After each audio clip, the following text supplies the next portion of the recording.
Om Swastiastu, perkenalkan kami dari kelompok 1 akan menjelaskan tugas tentang desain arsitektur 2. Akan dimulai dengan perkenalan nama kelompok, dimulai oleh Roni. Perkenalkan, nama saya Iko Maroni Primantara Putra, NIM 006. Perkenalkan, nama saya Ibu Donantali Pramana, NIM 008. Perkenalkan, nama saya Eka Ramadi Aryana, NIM 014. Perkenalkan, nama saya Komang Andika Dwi Palgunan, NIM 17. Perkenalkan, nama saya Iputu Ananda Prana Putra, NIM 19. Perkenalkan, nama saya Putu Gede Barawirananta, NIM 022. Perkenalkan, nama saya Iwayan Dudik Yasa, NIM 023. Next.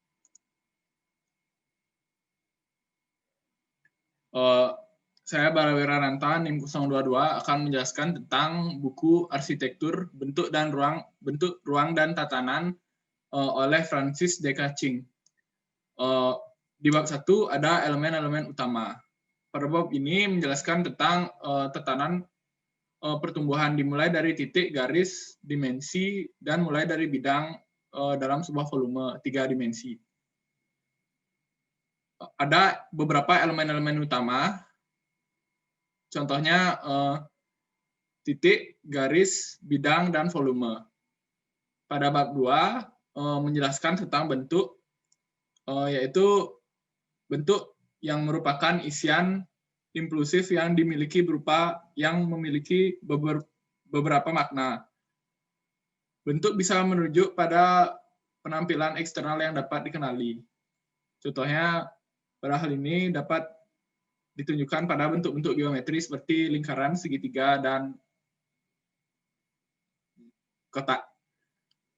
Ya, lanjut. Pada bab 3 menjelaskan tentang bentuk dan ruang. Pada penjelasannya ada dibagi elemen-elemen horizontal yang mendefinisikan ruang. Pada elemen-elemen tersebut dibagi lagi menjadi 4, yaitu bidang dasar atau sebuah area. Ada kedua, bidang dasar yang diangkat, pada contohnya mungkin tangga. Bidang dasar yang diturunkan, atau bidang yang lebih rendah dari areanya. Dan ada bidang atas, yaitu mendefinisikan sebuah volume antara dirinya sendiri dan bidang dasarnya. Dapat berupa langit-langit. Pada bab 4 membahas tentang organisasi, yaitu cara-cara dasar ruang pada suatu ruang atau bangunan dapat dihubungkan satu sama lain dalam diatur menjadi pola-pola bentuk dan ruang rapi dan teratur. Pada organisasi ada hubungan spasial, yaitu ruang dalam ruang, ruang-ruang yang saling mengunci. Nomor 3, ruang-ruang yang berdekatan. Dan nomor 4, ruang-ruang yang dihubungkan oleh ruang bersama. Pada organisasi spasial ada organisasi terpusat, organisasi linear, organisasi radial, organisasi tercluster, dan organisasi grid. Pada bab 5 diketahui membahas tentang sirkulasi atau komponen-komponen prinsip suatu sistem bangunan sebagai elemen positif yang mempengaruhi pandangan terhadap bentuk dan ruang bangunan.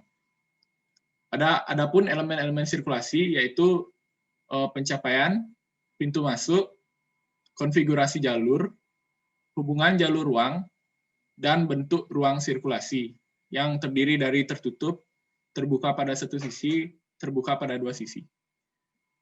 Selanjutnya pada bab 6 membahas tentang proporsi dan skala.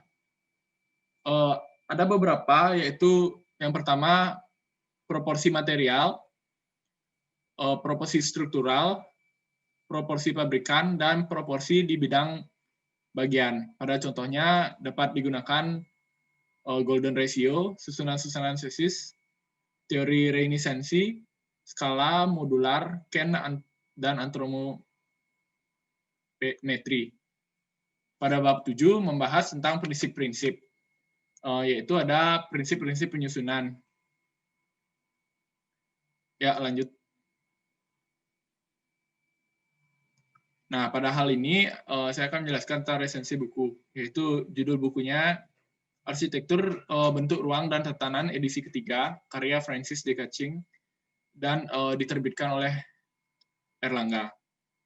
Pada materi yang dibahas buku ini membahas mengenai bentuk ruang serta prinsip-prinsip penataan keduanya di dalam lingkungan ciptaannya, serta memberikan ilustrasi tentang bagaimana elemen-elemen fundamental dan unsur-unsur utama dalam desain arsitektural, mendefinisikan diri sepanjang perjalanan sejarah umat manusia. Namun kali ini dengan menambahkan sebuah komponen elektronik untuk memberikan aspek-aspek waktu dan pergerakan terhadap elemen-elemen dan prinsip-prinsip yang sudah dijelaskan.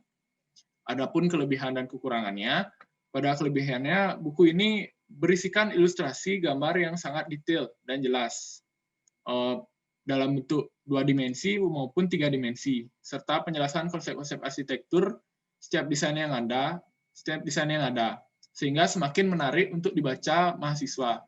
Selain itu, buku ini dilengkapi dengan CD-ROM sebagai pendamping yang mempermudah mahasiswa memahami isi dari buku tersebut. Terdapat pula kekurangannya, yaitu dalam buku ini terdapat beberapa kosakata dan bahasa yang sedikit membingungkan, sehingga mahasiswa sedikit rancu dalam mengartikan sesuatu yang dimaksud di dalam subtopik pembahasan. Selanjutnya akan dijelaskan oleh teman saya.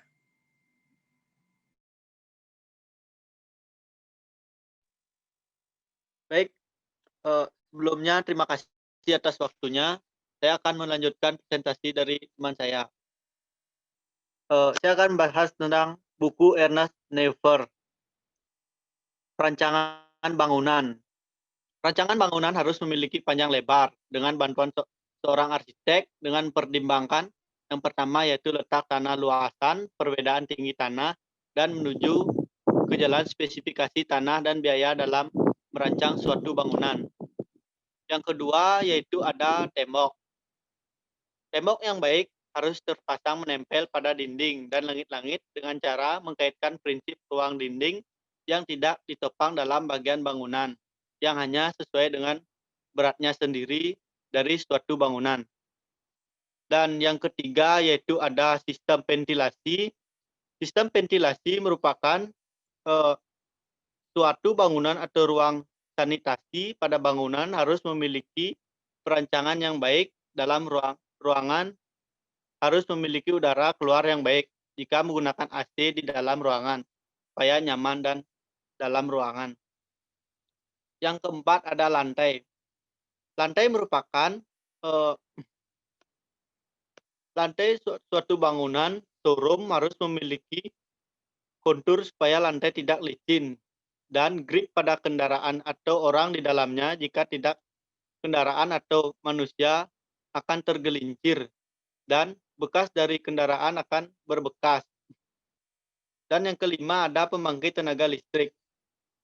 Suatu bangunan atau showroom harus memiliki suatu tenaga listrik yang baik supaya listrik di dalam suatu ruangan tersebut terpenuhi dari suatu bangunan seperti di display harus memiliki tenaga listrik yang baik karena lampu di showroom pastinya akan sangat banyak.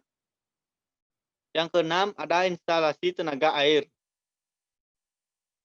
Bentuk dan besarnya gardu, turbin, atau generator instalasi tenaga air menyesuaikan diri dengan keadaan alam seperti tipe bentuk gardu, letak sumbu dan banyaknya mesin dialiri listrik tipe turbin yang tidak bertingkat ditandai oleh angka putaran, pompa atau gardu. Next.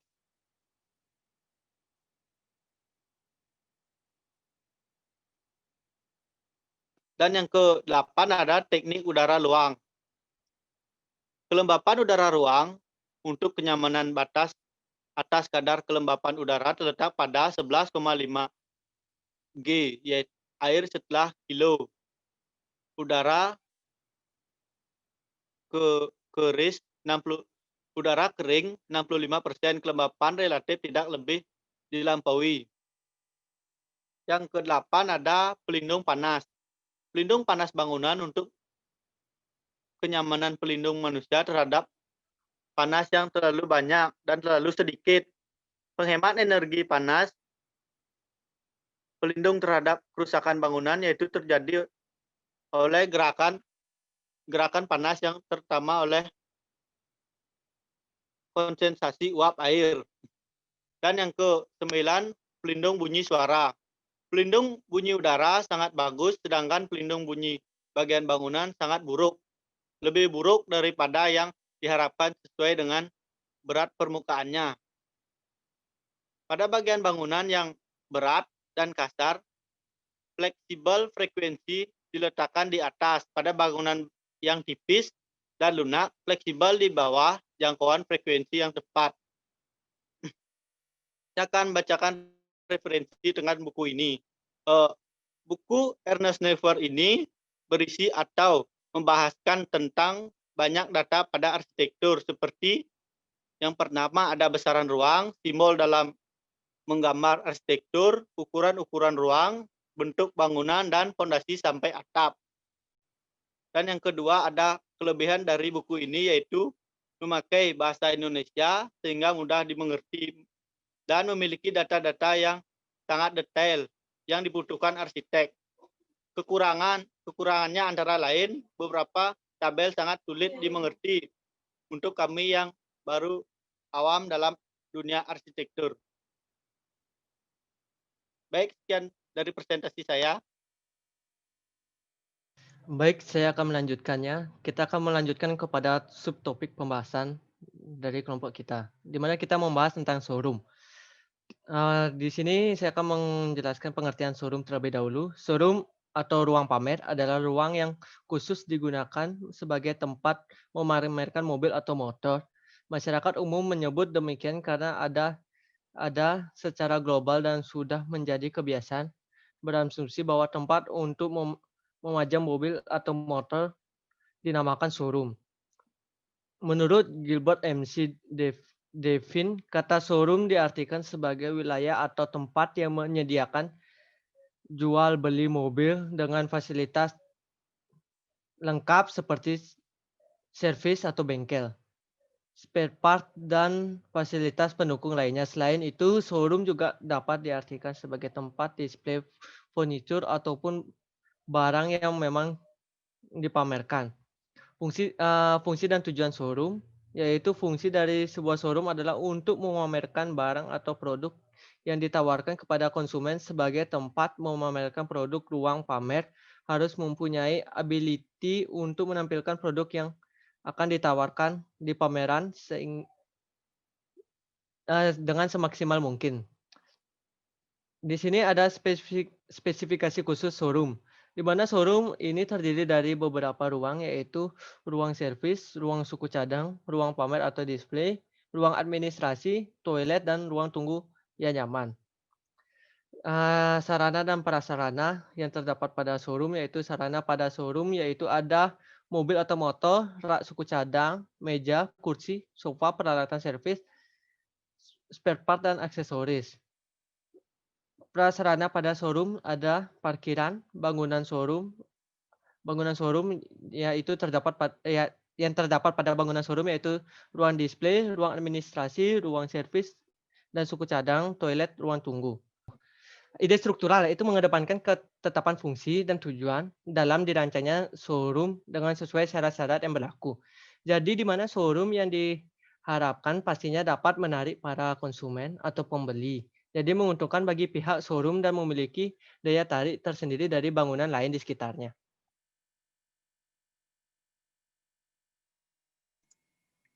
Sekian presentasi dari kami kelompok 1. Mohon maaf jika ada kesalahan kata atau hal yang tidak berkenan. Sekian, terima kasih. Om Santi Santi Santi Om.